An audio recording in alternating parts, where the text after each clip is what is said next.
Құрметті достар, бүгін біз Алаш базардамыз, және де бұндағы ұжымдар өзімізге қарасты отбасыларға жаңа киім-кешек беруде.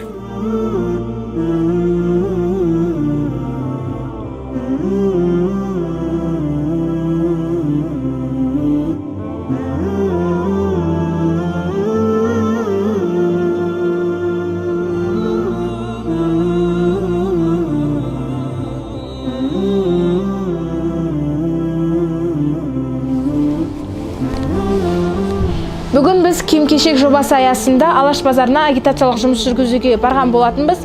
Соған байланысты Алаш базарының жанашырларына көрсеткен көмектері үшін алғысымызды білдіріп, істеріңізге сәттілік тілейміз.